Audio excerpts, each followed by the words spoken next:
Sector 5 থেকে Koikhali metro তেঘড়িয়া হয়ে কৈখালী পর্যন্ত মেট্রো প্রকল্পের জন্য খরচ 2365 কোটি। এবার বিজ্ঞপ্তি দিল কলকাতা মেট্রো। কি কারণে বিজ্ঞপ্তি, বিস্তারিত জানাবে আবির ঘোষাল রয়েছে আমার সঙ্গে। আবির, দেখো, এই মেট্রোপথে তারা কাজ করতে চায়, সে কারণে জমির প্রয়োজন, সেই কারণে জমি অধিগ্রহণ সংক্রান্ত বিষয়ে যে নোটিশ তাদের তরফ থেকে দেওয়া হয়েছে। এই মেট্রো প্রকল্পে মোট 5টি স্টেশন হবে এবং তার মধ্যে এলিভেটেড অংশই সব থেকে বেশি। দূরত্ব রয়েছে 6.5 কিলোমিটার, 5 কিলোমিটার মাটির ওপর দিয়ে, 1.5 কিলোমিটার মাটির নিচের অংশে থাকবে। গড়িয়া থেকে বিমানবন্দর পর্যন্ত যে মেট্রো প্রকল্প হচ্ছে তারও হলদিরামের কাছে মাটির নিচের অংশ রয়েছে, এখন সেটা সেখানে গিয়ে জুড়ে যাবে। যেটা জানা যাচ্ছে সেটা হচ্ছে যে দ্রুত কাজ তারা শুরু করে দিতে চায় এবং সেই বিষয়ে যাতে যথাযথ পদক্ষেপ গ্রহণ করতে পারা যায় এই সিদ্ধান্ত তারা নিচ্ছে। গোটা প্রকল্প তৈরি করার জন্য অর্থ কেন্দ্রীয় সরকারই দেবে বলে স্থির হয়েছে। বেশ আবির, সেক্টর 5 থেকে কৈখালী মেট্রো তেঘড়িয়া হয়ে কৈখালী পর্যন্ত মেট্রো কাজ শুরুর জন্য জমি চেয়ে বিজ্ঞপ্তি কলকাতা মেট্রোর। সেক্টর 5 থেকে হলদিরাম 5টি station, Keshtopur, Dum Dum park, Baguiati metro station. প্রস্তাবিত মেট্রো স্টেশন রঘুনাথপুর তেঘড়িয়া। প্রকল্পের জন্য খরচ 2365 কোটি। এবার কাজ শুরুর জন্য জমি চেয়ে বিজ্ঞপ্তি কলকাতা মেট্রোর। সেক্টর 5 থেকে কৈখালী মেট্রো তেঘড়িয়া হয়ে কৈখালী পর্যন্ত মেট্রো।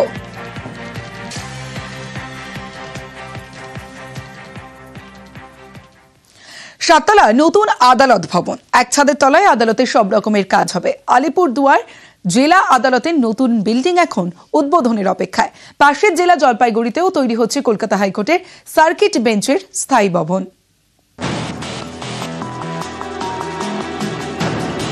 এটা আলিপুরদুয়ার জেলা আদালতের নতুন বিল্ডিং। 7তলা বিল্ডিং এর কাজ শেষ, খরচ হয়েছে প্রায় 64 কোটি টাকা, এখন উদ্বোধনের অপেক্ষা। এটা আমরা কমপ্লেক্স কোর্ট বিল্ডিং পেয়েছি এবং এর জন্য আমরা কৃতজ্ঞতা জানাই, ধন্যবাদ জানাই। খুব তাড়াতাড়ি কোর্ট বিল্ডিং হচ্ছে এবং এটা একটা অ্যাচিভমেন্ট আমরা বলতে পারি। একই বিল্ডিং এ একই ছাদের তলায় সমস্ত কোর্ট এখানে বসবে। আলিপুরদুয়ার জেলা আদালত, এই আদালতের বিভিন্ন কাজ হয় বিভিন্ন সরকারি বিল্ডিং এ। এতে বিচার প্রার্থীদের এক জায়গা থেকে আরেক জায়গায় ছুটতে হয়, হয়রানি। এই সমস্যাই এবার কাটতে চলেছে। তৈরি হয়ে গিয়েছে নতুন বিল্ডিং, এক ছাদের তলায় হবে আদালতের সব রকমের কাজ। এর আগে আলিপুরদুয়ারে জেলা প্রশাসনিক ভবন ডুয়ার্স কন্যা তৈরি হয়েছিল, সেটা 7তলা। আলিপুরদুয়ার জেলায় দ্বিতীয় 7তলা বিল্ডিং হচ্ছে এই নয়া আদালত ভবন। এইটাকে আমি অভিনন্দন জানাচ্ছি। আলিপুরদুয়ারের মতো জেলায় যে বিল্ডিংটা এখানে তৈরি হয়েছে, এটা দেখার মতো বিল্ডিং হয়েছে। আলিপুরদুয়ারের পাশের জেলা জলপাইগুড়ি, এখানেও তৈরি হচ্ছে আদালত ভবন। জলপাইগুড়ি শহরের কাছে পাহাড়পুর, এখানে 40 একর জমির উপর কলকাতা হাইকোর্টের স্থায়ী সার্কিট বেঞ্চ তৈরি হচ্ছে। এর জন্য বরাদ্দ করা হচ্ছে 377 কোটি টাকা। 5তলা ভবনে প্রধান বিচারপতি সহ অন্য বিচারপতির অফিস এবং এজলাস থাকবে। স্থায়ী ভবনের ভিতর 15 জন বিচারপতির থাকার জায়গাও থাকবে। নিউজ 18 বাংলা। পরিচালকের গাড়ির ধাক্কায় মৃত্যুতে বিতর্ক। ঠাকুরপুকুরে মত্ত অবস্থায় গাড়ি দুর্ঘটনা, গাড়ির ধাক্কায় আহত 8, মৃত 1 আর রাতভর মদ্যপানের পর গাড়ি চালান পরিচালক। এই মুহূর্তে সিসি ক্যামেরা ফুটেজ দেখাচ্ছে নিউজ 18 বাংলায়। সিসি ক্যামেরা ফুটেজ দেখছেন। রবিবার সকালে বেপরোয়া গাড়ি চালিয়ে দুর্ঘটনা, আর সেই দুর্ঘটনায় মৃত্যু হয়েছে একজনের, আহত 8 জন। আর সিসি ক্যামেরা ফুটেজ আপনাদের এই মুহূর্তে দেখাচ্ছি।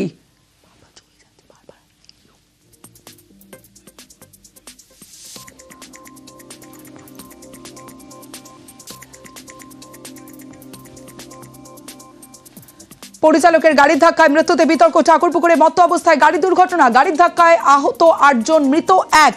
রাতভর মদ্যপানের পর গাড়ি চালান পরিচালক।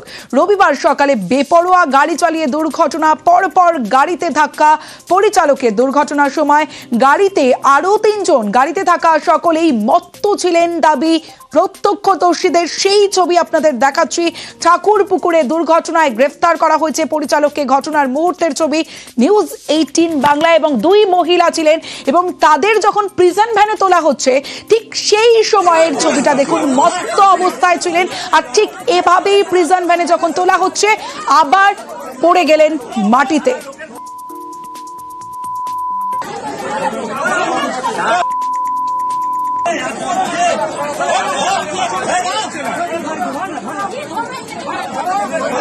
এই ঘটনায় একজনের মৃত্যু হয়েছে, আহত 8 জন এবং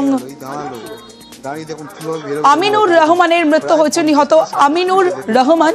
একদিকে সিসি ক্যামেরা ফুটেজ, গাড়ির ধাক্কায় মৃত 1, আহত 8 জন। বাজারের ভিতরে এত ভিড়, কিভাবে গেছে, কত লোকের ক্ষতি করেছে, প্লিজ শেয়ার করুন এটা সবাই মিলে। ওই দিক দিয়ে আমার মামাকে অ্যাক্সিডেন্ট করতে করতে আসছে, করে মামা ওখানে পড়েছিল।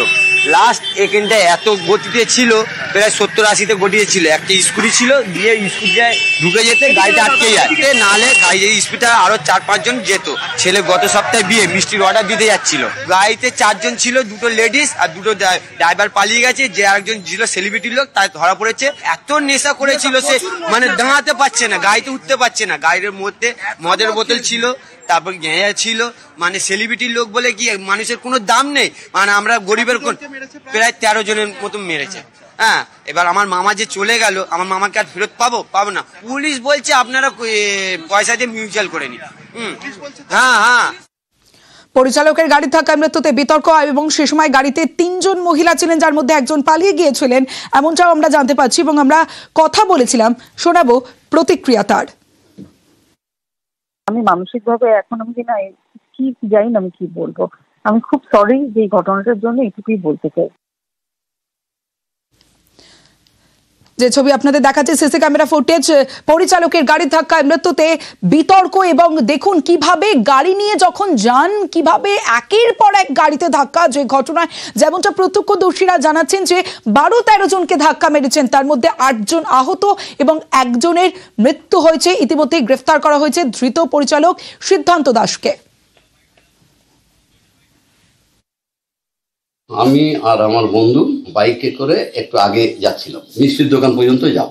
দেখছি গাড়িটা প্রথমে একজনকে মারলো, আরেকজনকে মারলো, মেরে এত স্পিডে এসে আমার বাইকে মেরেছে। আমি বাইকে মারতে আমি তখন উল্টে পড়ে যাই। তারপরে আমার আর কোনো জ্ঞান নেই। আর আমার বন্ধু আমার পাশে দাঁড়িয়েছিল। ব্রেক ফেল করে অ্যাক্সিডেন্ট হয়েছে, আপনি কি বলবেন? না, ব্রেক ফেল হয়নি, এটুকু আমি 100% আপনাদের বলতে পারি।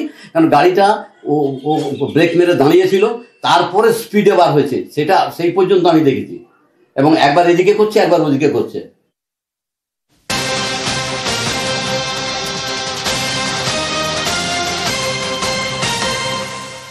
এবার খোদার পাতুলিয়ার দিকে নজর রাখবো। মহিলাকে গণধর্ষণে গ্রেফতার করা হয়েছে 4 জনকে।